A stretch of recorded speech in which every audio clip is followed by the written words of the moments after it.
Good day, and thank you for standing by. Welcome to the second quarter 2026 Comstock Resources Earnings Conference Call. At this time, all participants are in a listen-only mode. After the speaker's presentation, there will be a question-and-answer session. To ask a question during this session, you will need to press star 11 on your telephone. You will then hear an automated message advising your hand is raised. To withdraw your question, please press star 11 again. Please be advised that today's conference is being recorded. I would now like to hand the conference over to your speaker today, Jay Allison, Chairman and Chief Executive Officer. Please go ahead. Thank you for the introduction. I want to welcome everyone to the Comstock Resources second quarter 2026 financial and operating results conference call. You can view a slide presentation during or after this call by going to our website at www.comstockresources.com and downloading the quarterly results presentation. There you'll find a presentation entitled Second Quarter 2026 Results. I am Jay Allison, Chief Executive Officer of Comstock.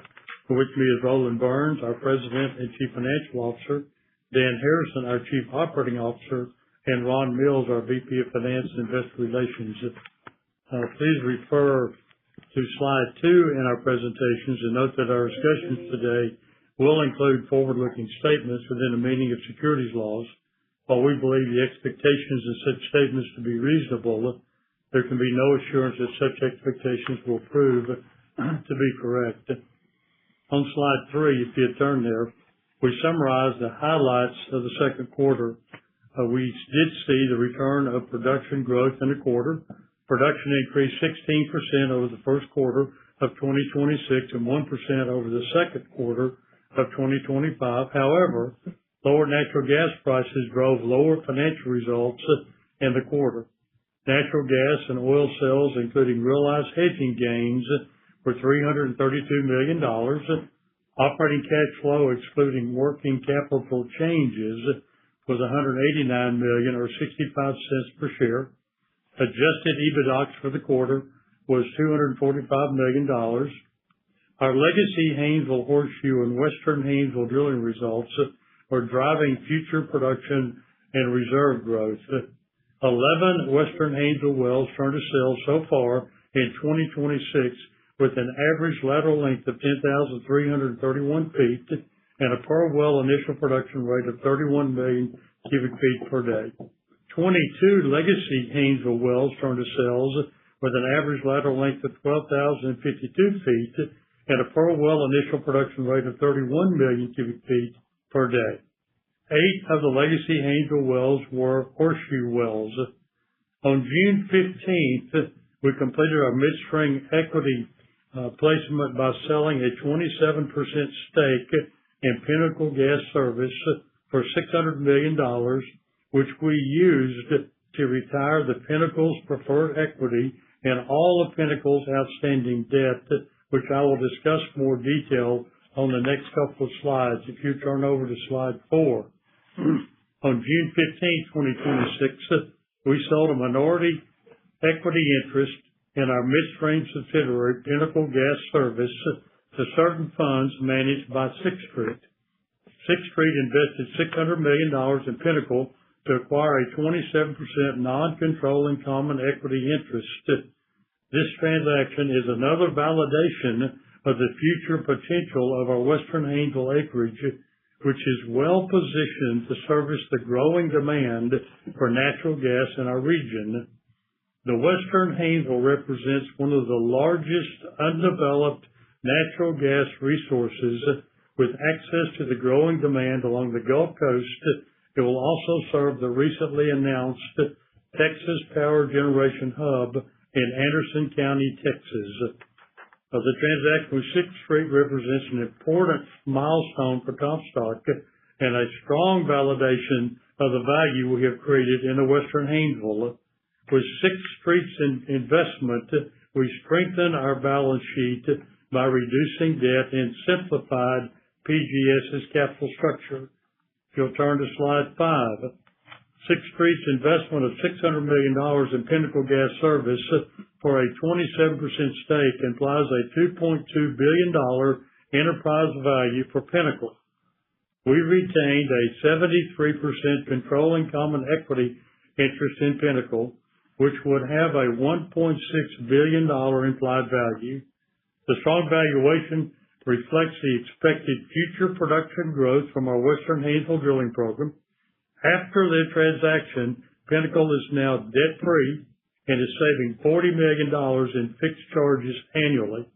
Comstock retained a 73% controlling equity interest in Pinnacle, and after certain return hurdles are met, our ownership increases to 80.5%. We also maintained operational control and key decision-making of the Pinnacle system, critical to supporting our growing Western Haynesville asset. I'll now have Roland Barnes review the financial results for the quarter. Roland? All right. Thanks, Jay. On slide 6, we cover the second quarter financial results. Our production in the second quarter averaged 1.2 Bcfe per day, which was up 16% from the first quarter this year and slightly higher than the second quarter of last year.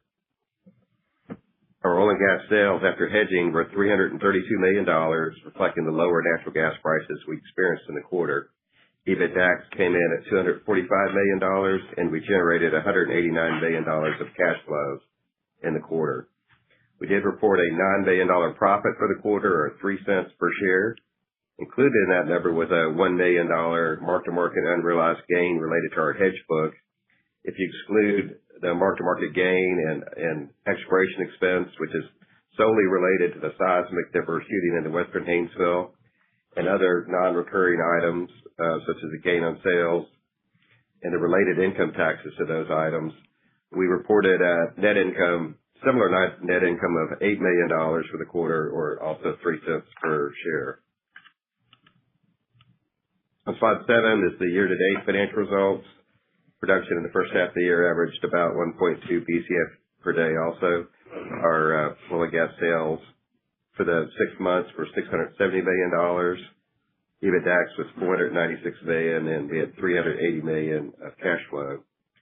We reported a profit of $116 million for the first 6 months, or 40 cents per share. But that includes a pretty large pre-tax $84 million mark-to-market unrealized gain on our hedge book.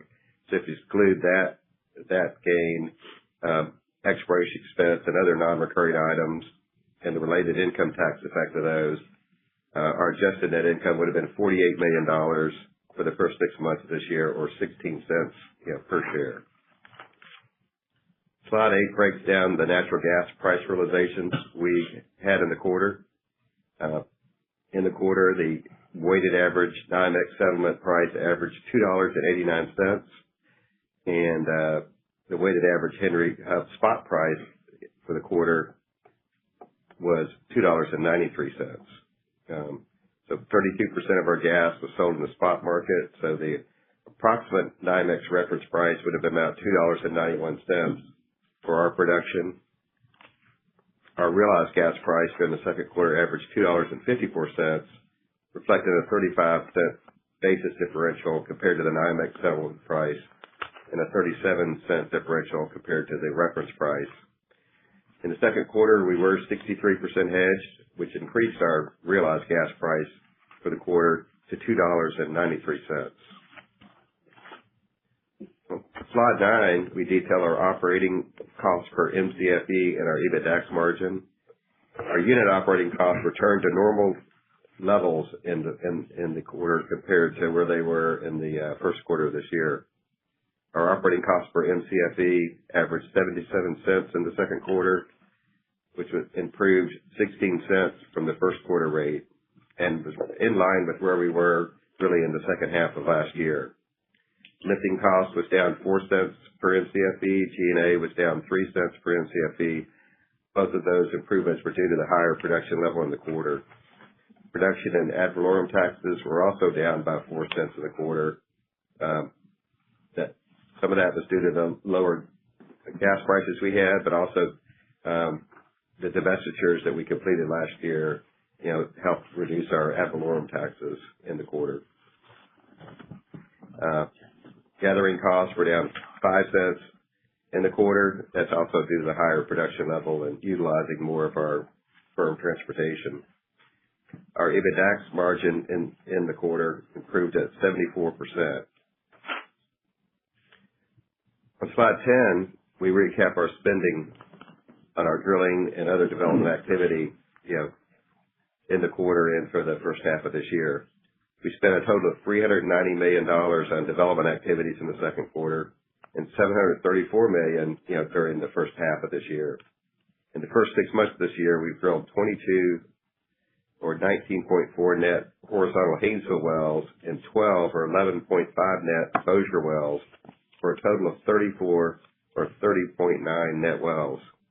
We turned 29 or 24.4 net operated wells to sales, which had an average initial production rate of 30 million cubic feet per day overall. Slide 11 summarizes our capitalization at the end of the second quarter. We ended the quarter with $545 million of borrowings outstanding under our upstream credit facility. Our upstream borrowing base is $2 billion, and our elected commitment under that facility is $1.5 billion. At the end of June, the midstream credit facility had no borrowings outstanding following the Pinnacle transaction with Sixth Street. Our last 12 months leverage ratio has averaged exactly 3 times. At the end of the second quarter, we have almost $1.2 billion of liquidity. So I now turn it over to Dan to kind of talk about the operating results in the quarter. Okay, thank you, Roland. If you look on slide 12, this is just our latest overall acreage footprint in the Haynesville Bossier Shale in East Texas and North Louisiana. We now have 1,078,228 gross acres and 809,244 net acres that are prospective for commercial development of the Haynesville and Bossier Shales. Our western Haynesville footprint has now grown to just over 545,000 net acres.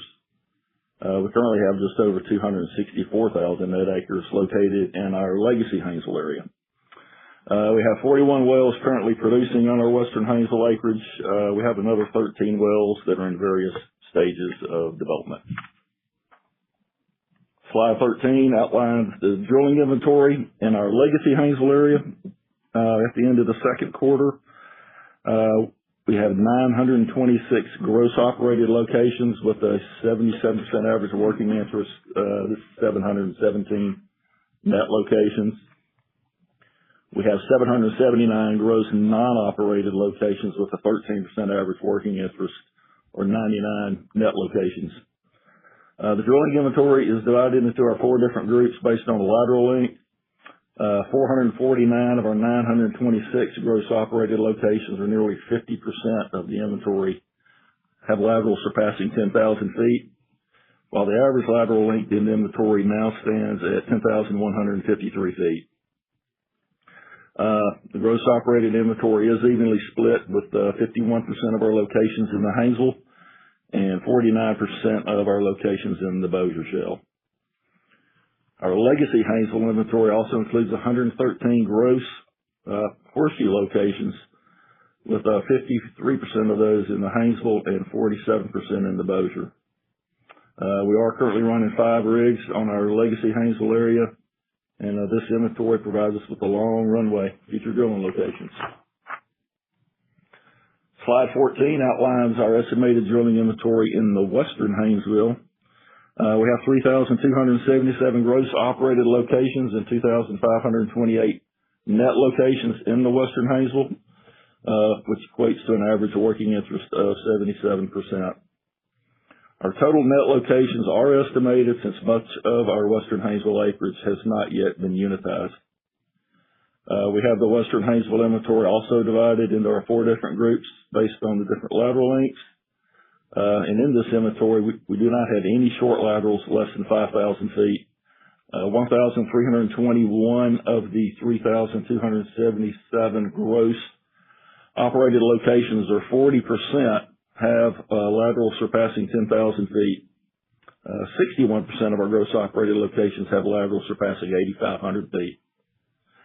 The average lateral length in our western Haynesville inventory is 8,875 feet. The Western Haynesville inventory is weighted more to the Bossier Formation, with nearly 2/3 of the inventory in the Bossier and 1/3 of the inventory in the Haynesville. And we are currently running 4 rigs on our Western Haynesville acreage. Slide 15 recaps our ongoing horseshoe well development activity within our legacy Haynesville area.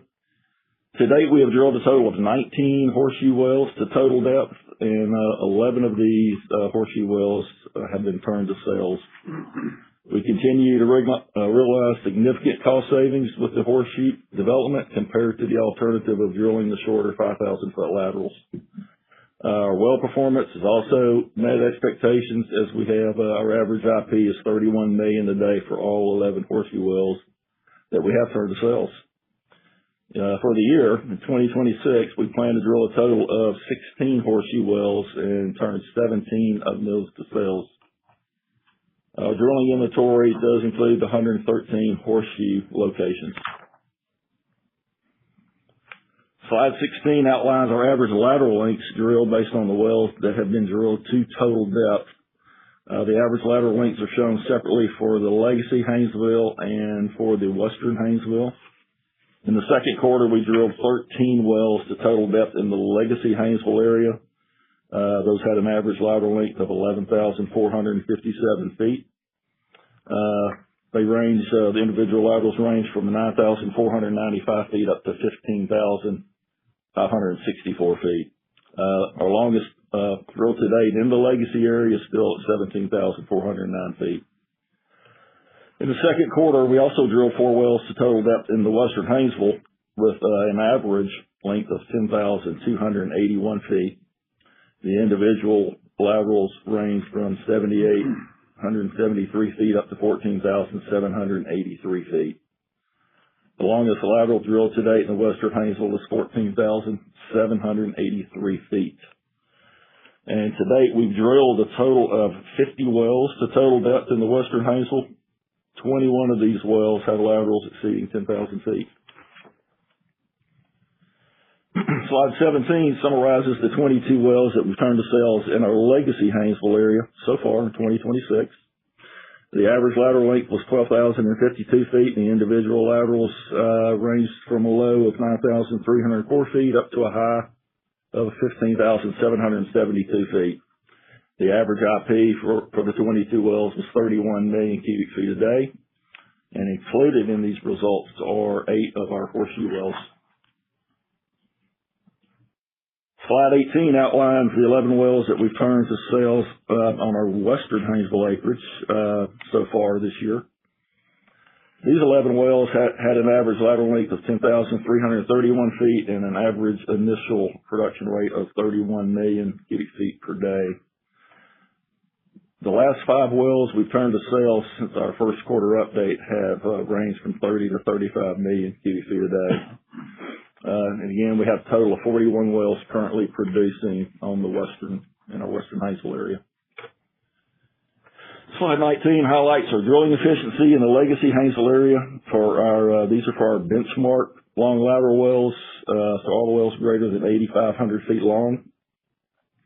In the second quarter, we drilled 13 of these benchmark long lateral wells to total depth in the legacy Haynesville area and averaged 24 days to total depth.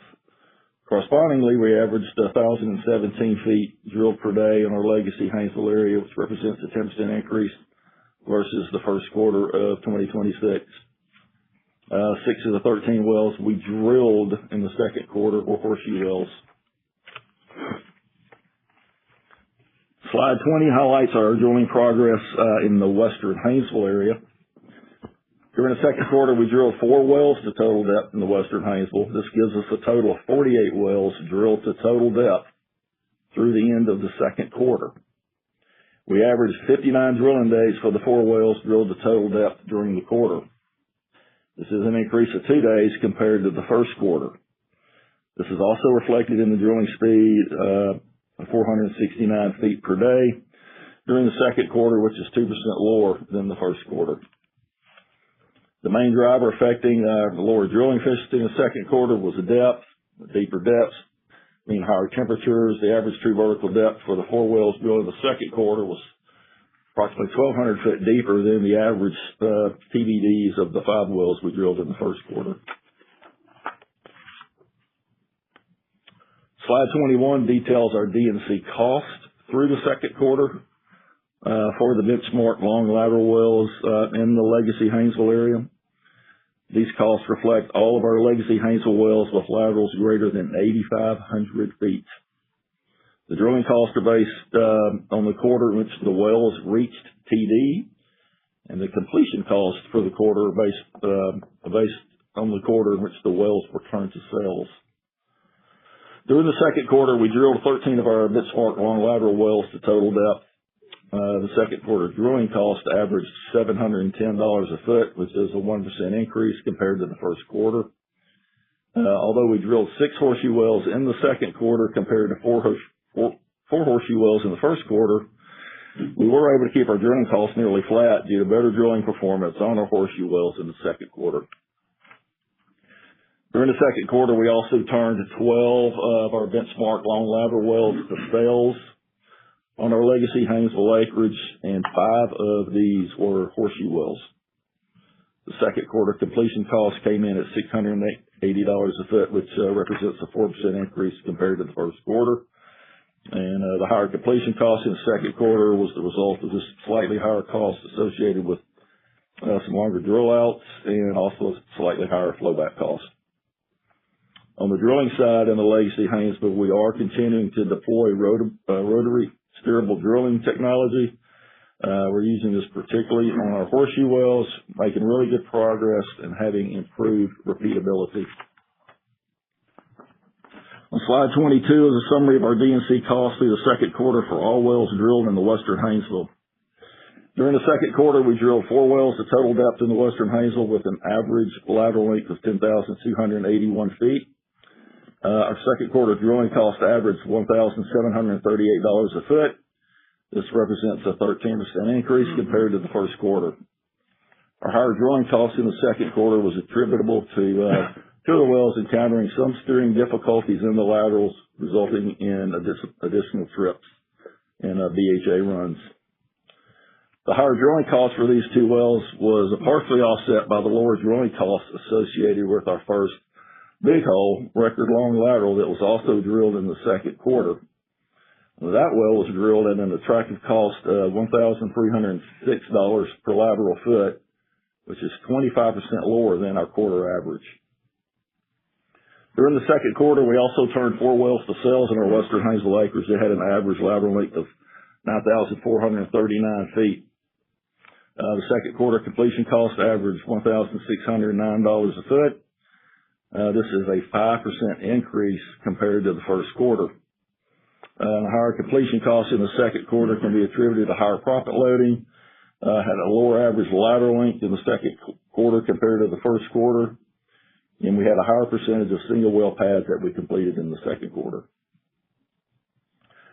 Based on the successful results of our first big hole long lateral drill in the second quarter, we're now in the process of drilling our second and third big hole laterals to confirm the repeatability of our results on the first well.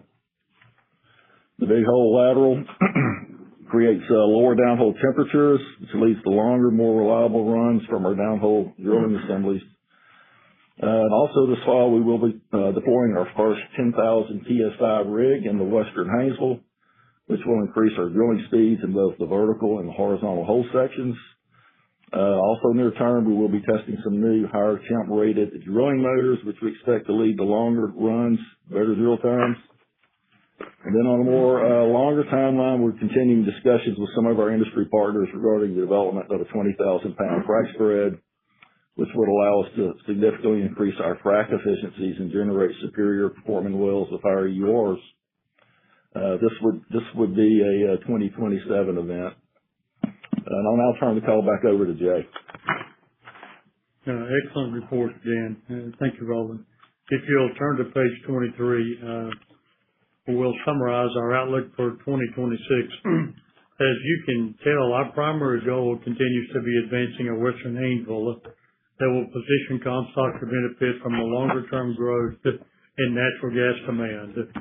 With 4 operated rigs drilling in the western Haynesville to continue to delineate the new play. We expect to drill 22 wells and turn 21 wells to sales in 2026. We expect drilling efficiencies and changes to our completion design to continue to drive up productivity and drive down drilling and completion costs. We have 5 operated rigs drilling in the legacy Haynesville to support production growth in 2026 and 27. We expect to drill 48 wells and turn 48 wells to sales in 2026. And lastly, we continue to have strong financial liquidity of almost $1.2 billion. So everyone that's listening, I want to thank you for your time today. Slide 25 provides guidance for the rest of 2026, which Ron can discuss with you directly if you have any questions. For the rest of the call, we will take questions from analysts who follow the company. As a reminder, to ask a question, please press *11 on your telephone and wait for your name to be announced. To withdraw your question, please press *11 again. In the interest of time, we ask that you please limit yourself to one question and one follow-up. Please stand by while we compile the Q&A roster. Our first question comes from Derek Whitfield with Texas Capital. Your line is open. Good morning, all, and thanks for your time. Morning. Wanted to start with your D&C optimization efforts in the Western Haynesville. While we're still very early in optimizing this trend, the steps you guys are taking are clearly important to value extraction over time. With that said, if we were to assume you move forward with the tangible changes, including the big hole design and higher spec rigs, where do you see well cost per foot trending? And as a tack on to that, if you were to assume the use of more leading edge technologies like the higher temp rated drilling motors you talked about, the higher PSI rated frac spreads, where do you see cost trending when all the drivers are working together? So that's a really good question, Derek. So on the drilling side, we definitely see the cost going down. We're pretty excited about the big hole lateral that we drilled, albeit we just have drilled the one. We're drilling the second, third one now. We got 5 on our drill schedule slated to be drilled with the bigger lateral. Probably got another dozen or so that we've kind of got targeted for the bigger hole. Just, we need to get the results on these second, third wells. But the first well, the Dolly Jones, at $1,306 a foot, that's a good bit cheaper than any other well we've drilled at a similar TVD. Obviously, the deeper TVDs, that well had about a 16,400 foot TVD average, and it's by far the cheapest well of any well we have that's 16,000 foot or deeper. So we didn't even really have the motors that we used on the first well were not the exact fits or the motors we wanted. We kind of used some stuff that was more off the shelf because obviously we hadn't done any big hole work in the Western Haynesville, so they didn't have anything really fitted for us exactly for that first well we drilled. So we're hoping we will have a little better performance there because we've had time now to kind of dial in and get something fitted a little bit better for these second, third wells that we're drilling. And I really see that the majority of the future wells we drill will probably be with this bigger lateral. Not only cheaper, but we get some intangible benefits there as well. We have a lot better steering ability, in this first well we drilled with the big hole versus the slim holes. If you want to make course corrections, it's just a lot easier and quicker to do so. You get a lot better yields, so you're not sitting there fighting and sliding for longer periods of time trying to get it to turn or go up or down. And, so I think it's just going to be a little bit more predictable. In the slim holes we bounce around a little bit more. I think the big holes hopefully will be more predictable on performance, cheaper and more predictable. So, on the completion side, we're pretty darn efficient really on the completion side. Just, we had a couple of wells last quarter. We left a couple of motors in the hole, but we've gone to drilling out all of our wells.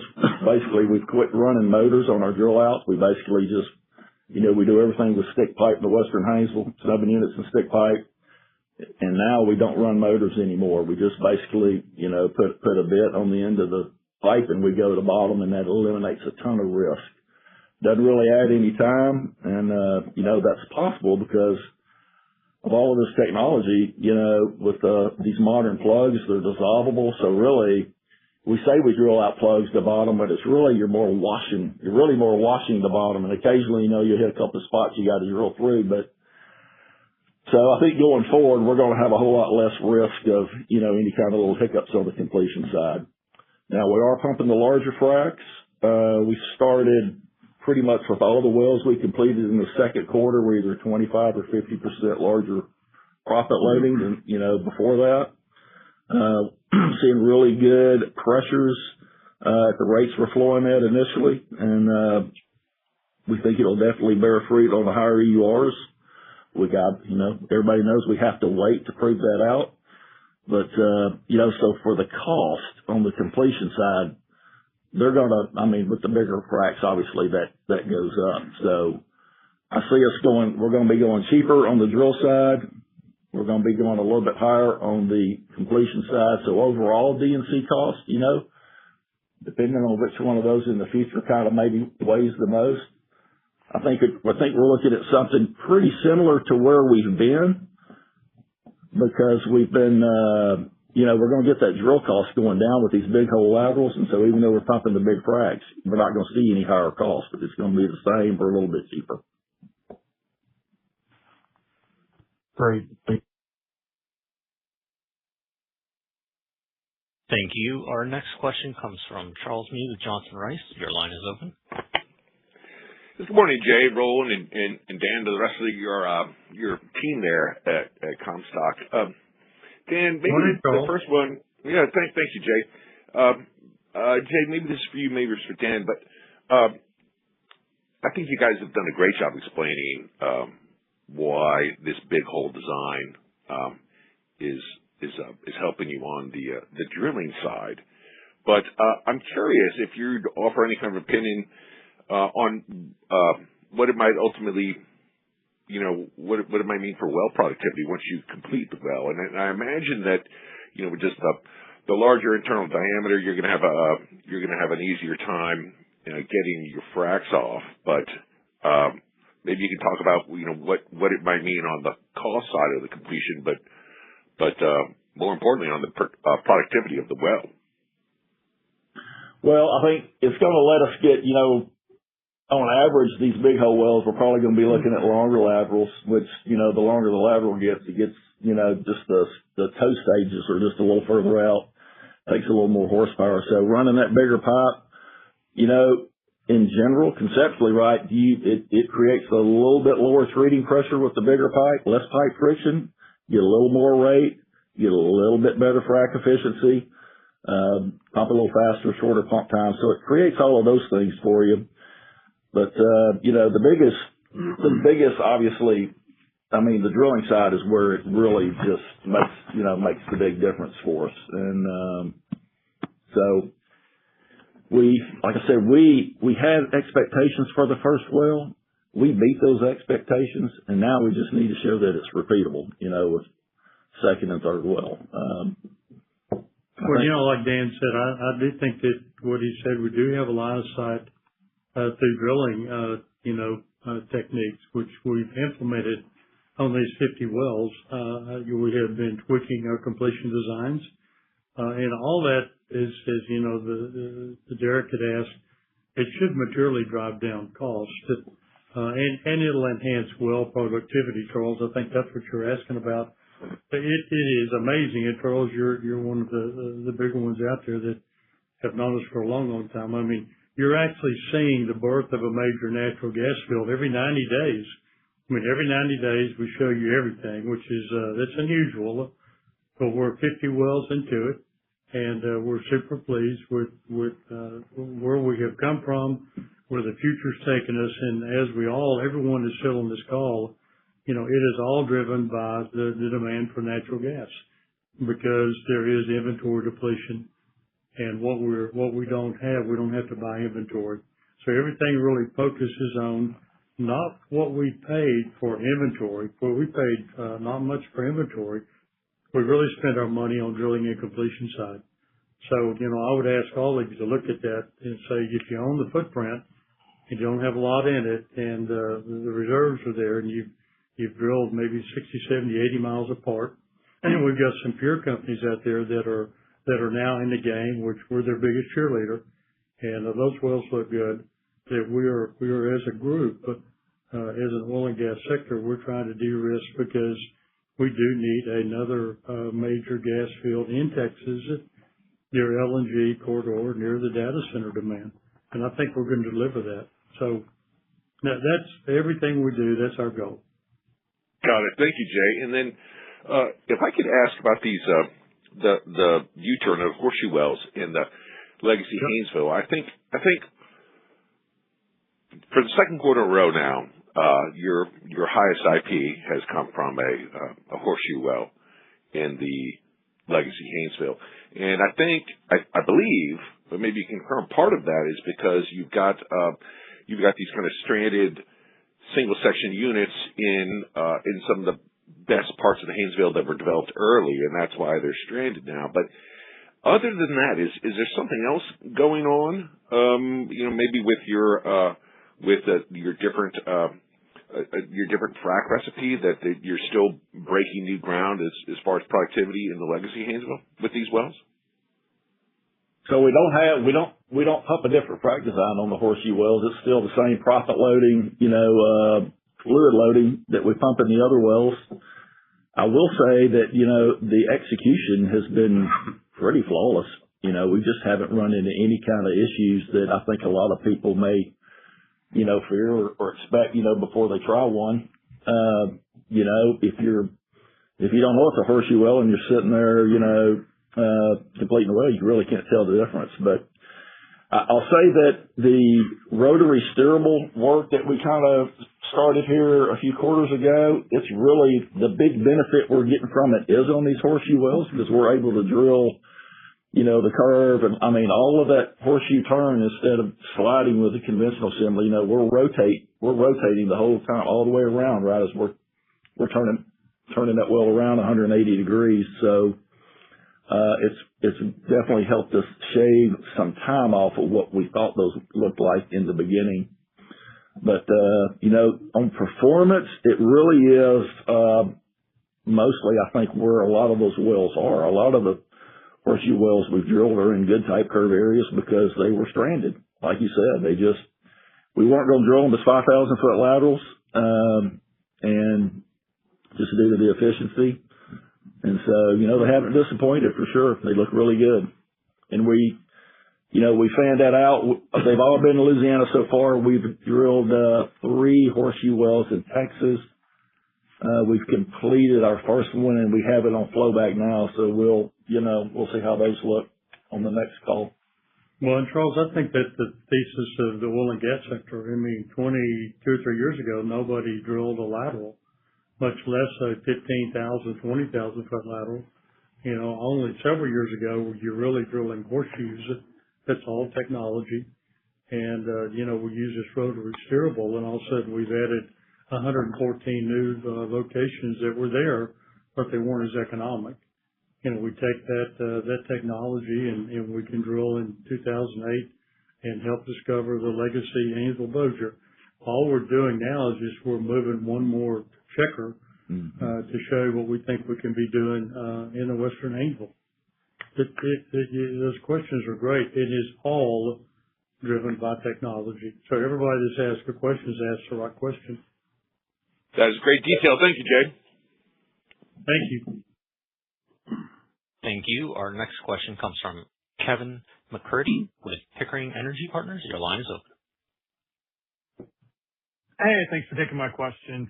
I wanted to ask about production cadence and not to get too far ahead of ourselves, but last quarter you talked about the exit rate this year, could bring you back to the kind of peak levels you experienced in early 2024. And I just wanted to check if that was still the case, or if there was any changes to your cadence. Kevin, this is Ron. What we've said historically is that we think the fourth quarter can get back to where we were in the first half of 24, which the first and second quarter were fairly different, but we're still on track to get to that level. And in terms of relative cadence between the third and fourth quarter, both quarters should grow by a similar amount sequentially. If you can back into that via the guidance. Appreciate that, Ron. And then maybe a different direction with my follow-up. Some of your competitors have shown interest in the southern end of the Haynesville. You guys have some acreage there in Sabine Parish, and just curious what your experience is in drilling in that region and maybe your thought on the extent of the Louisiana Haynesville. Yeah, I think we like that acreage down there. We have drilled a few wells down on the south end.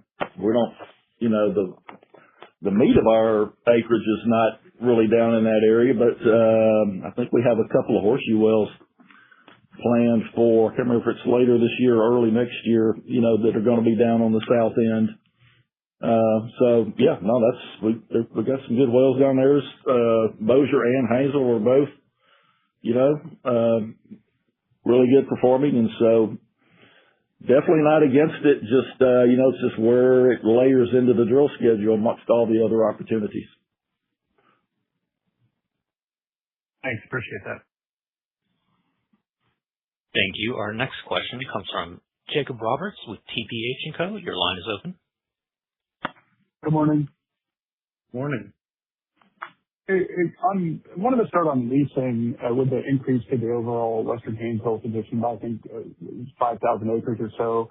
Just wondering if you could speak a little bit about what's compelling about some of these smaller transactions relative to that overall position, how they fit into the program going forward, and just what are you looking for in these types of transactions? Yeah, that's the question. Of course, as we are putting together the units in the Western Haynesville, we've kind of leased a lot of large tracts and have blocked up the acreage really well. But there's a continual maintenance of picking up any remaining acres before we finally want to drill the well. So, part of that program is, it's really twofold. I think part of that program is to, complete building out the units. Typically, we'll end up with 100% of the well. For the most part, that's been most of what our experience been so far.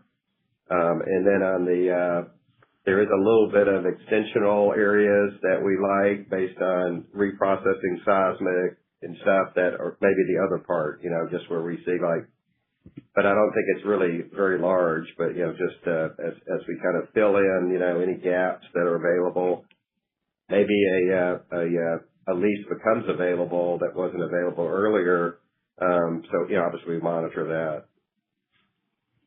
Well, and I think when we go lease to clean up acreage that we need to clean up, if you're a mineral owner and we've drilled 50 wells, and we're going to drill 50 more and 50 more and 50 more after that, that's our goal. You're probably going to lease to us, because if you really want a well drilled, you're probably going to call us, and that's what we see happening on a quarterly basis. We've added a little acreage here and there, and it's all to make the existing acreage even better. That's what you see. Perfect. That's helpful. And I'll try to ask about 2027. I know it's early, but if we think about the 9-rig program and 4-frac crew continuing into next year and throughout the year, can you give us a point of reference on what you think the growth rate would be? And then, I think we all agree that there's a demand wave coming. The forward curve doesn't necessarily reflect that next year. So I am curious if prices do maintain where they're at, are we going to see a potential holding back on some of that activity until that demand is there? Yeah, we've definitely been disappointed with the gas prices as we've kind of gotten to the summer, and we're going to continue to watch that. So, we really will look at our 27 activity kind of as we get to late in the year and kind of then look at the view at that point, so, so I think that's really to be determined, what we would, what would you view, and we definitely would want to see probably a stronger prices, especially stronger prices that we could hedge into, to support that activity into next year. I'll tell you what our goal is. If you look at where the Circle M was drilled, the latter part of 21, early 22, and where the Elijah one is, which is, 30, 40, 50 miles to the north, whatever. Well, what we want to do, we see that LNG demand growth and it's expected, and we know that there's going to be a lag between when it's actually delivered, and the gas. It's going to be lumpy. So what our goal is let's just try to de-risk as much of this as we can. And like Dan said, 2/3 of it's Bossier, and Bossier is much easier than the lower, hotter Haynesville, but it's all held by production. So we just want to be ready to respond quickly when that demand is here. And the way we do that is to continue to do what we've been doing. So. Thanks, guys. I appreciate the time. Thank you. Our next question comes from Noel Parks with Tuohy Brothers Investment Research. Your line is open. Hi, good morning. I apologize if you'd already touched on this, but the topic of the experimentation with motors that have better heat resistance, I was wondering if you could just talk a little bit about that and what if you've made a transition to using those more widely, just what that might look like in terms of cost or contracting. Well, we've been we're working with one of our vendors to make the higher temp motors available. We've been waiting to get them for a little bit, but so sometime hopefully here in the next 2 or 3 months, we'll take delivery of some of those and get them deployed in the wells. And, we think basically we just need to stay on bottom longer. So a motor that's, the elastomer in the motor, the rubber, the elastomer rated for the higher temperature, the motor's going to last longer. We're just going to be able to stay on bottom drilling, longer hours, maybe an extra day on average, what have you. But so if you can deploy those and you stay on bottom longer with longer runs and make less trips until you get the well drilled to TD, that's how you cut days off the well. You can just eliminate one trip, you can eliminate 2 to 3 days. 2 trips, 4 to 5 days. So that's the task. I think that's where Dan talks about the motors. He mentioned briefly about what we expect the motors and the new motors to be able to do. We're always leaning into what we think will improve all costs and time. And that's also, where that big hole lateral, when we're drilling with the, that's basically, we say big hole, the lateral is 8.5 inch bit size or diameter versus a 6 3/4 in our normal, slim holes that we drill. So when you're drilling in the bigger hole, you're just circulating the mud faster. When you're circulating faster, it keeps the hole cooler. And when the hole stays cooler, the tools last longer on bottom. So that's, what we're achieving there. Now, this higher temp motor, we can basically take that technology and they can just basically take that same higher temp elastomer and they can put it in the bigger motors that we use for the big hole. And we also get the same benefit there. So we got our eyeball on that also. Great. And I guess just to sort of refresh my memory, I think of a period maybe about 3-4 years ago where there was another sort of wave of improvement. I think it was mostly around downhole tools. I don't know if it was logging specifically, but it's just that there are kind of like these step changes of improvement that can come along and help. So I wonder if you just have any thoughts about any other similar improvements that could be meaningful, and just kind of what else you might be looking forward to in the next couple of years to keep developing out there. Well, you're right. It is step changes. Really, I think maybe a few years ago, maybe what you were talking about, we first started using the coated or insulated drill pipe, which, when we were drilling some of those, the deeper TVD Haynesville wells, they were really hot. I mean, they were over 400 degrees. And so we went to that insulated drill pipe. It's the same basic thing we're trying to accomplish. We're trying to keep the mud cooler on bottom and make the tools last longer. So when we ran that insulated drill pipe, we got a big change in downhole circulate temperatures, 20, 30 degrees, which makes a huge difference on the life of those tools. So, we've been utilizing that ever since. And now, we also use insulated drill pipe when we drill the big hole laterals also. So, you get that benefit there as well. So I think that's the next big step change. We're always tweaking motors and fits, trying different motors, and then, some work, some don't. But I think this big hole is our next big step change down. It's going to drive the cost down. And, and then we'll try these higher temp motors. Hopefully here in the next 2-3 months, we're going to be able to get those and put them in the ground, and, we'll get the better performance from those. And then, in my prepared remarks, I talked about we've got this 10,000 PSI rig. It's been upgraded. All the rigs are rated, up to 7,500 PSI. So this one will be a 10,000 PSI, so we'll be able to pump a little faster, just basically put a little more weight on a bit and just put more horsepower on these wells and get them to drill faster. So looking forward to that. I think that's going to probably be in October when we get that 10K rig deployed. So looking forward to that. We're also got a second rig that we're in talks with to be upgraded to 10,000 PSI. And if that works like we expect it to, all of the rigs in the Western Haynesville will eventually be upgraded to 10,000 PSI. So, on the frac side, we've been talking for a while about this 20,000 pound frac fleet. That's obviously a pretty good capital investment. So we're just still working through some particulars with our industry partners on, maybe how we could, put that together to make it work for us. Great. Thanks a lot. Thank you.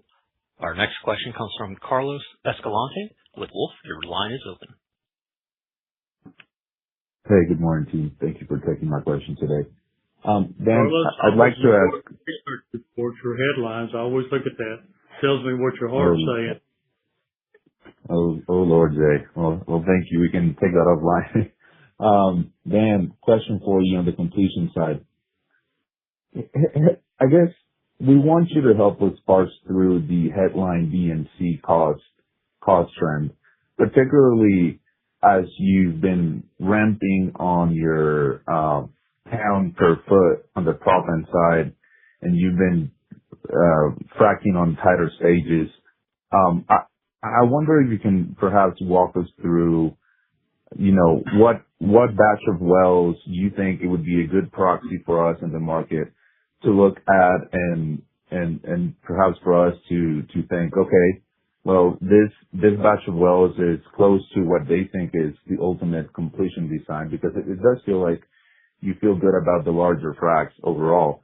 So I wonder if you can maybe point us to which wells or maybe which batch of wells across the last 3 to 4 quarters we can hang on to and look towards the future in determining whether or not the larger fracs are working and are meeting your expectations on the EUR front. So all of the wells, we talked about going to the higher proppant loading. So basically, when we went to the higher proppant loading, all of the wells that we completed, that we turned to sales in Q2, was the first batch of wells that we, systemically went up to the larger proppant loading. Now we did pump a larger frac on one of the really earlier wells, but in Q2, so, the oldest ones have been on now for maybe 3 months, 2 or 3 months, that we turned to sales in March. And, we had some that we pumped at 5,000 pounds per foot, some at 6,000 pounds per foot. So it will definitely take time to, see how they decline out, but the initial results look really good. The flowing pressures look really good at the rates, at the IP rates we're having at with, and we're obviously managing the drawdown very conservatively and maintaining that high flowing pressure on them.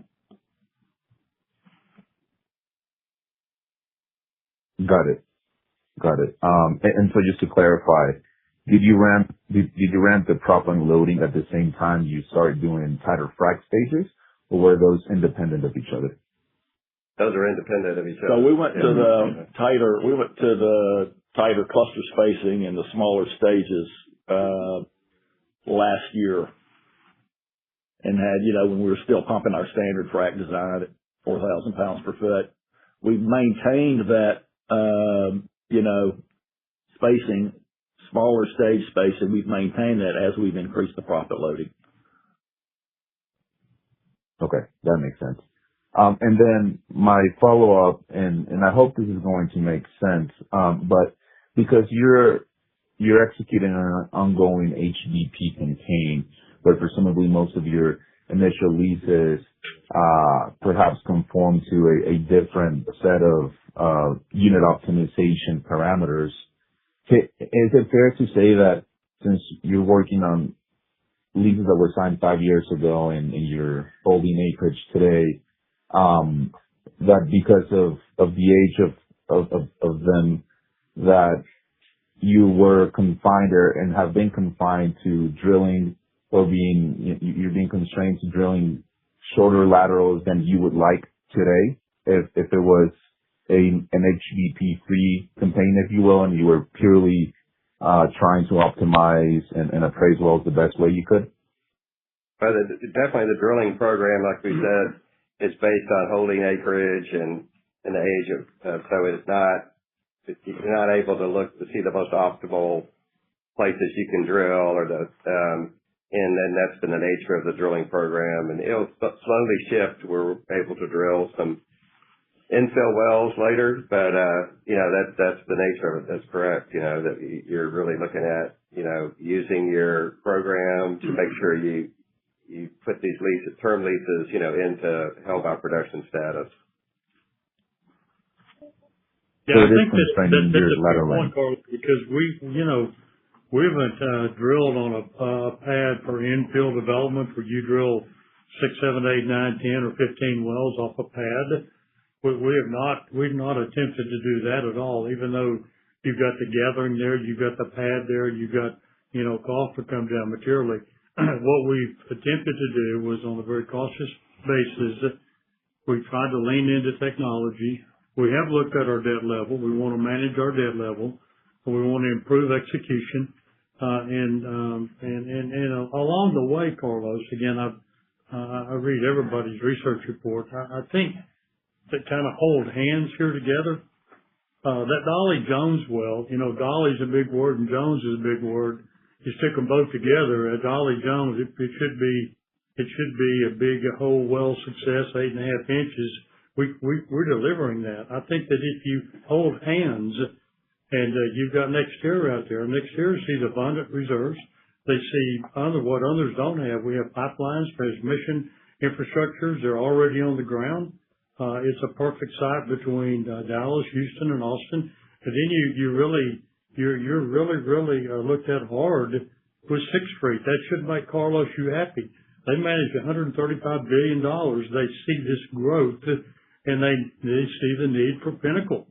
So all of this leans into this demand that we will have because the dollars are being spent, whether it's for data centers or LNG. I mean, we're going to need another 13 plus Bs between now and probably 2031, and that is without data center gas demand.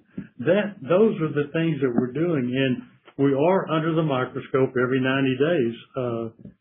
So you gotta endure a little bit of this, and knowing we commit to you that almost 9 years you've been doing this, we will not waste your money. Period. We don't do that.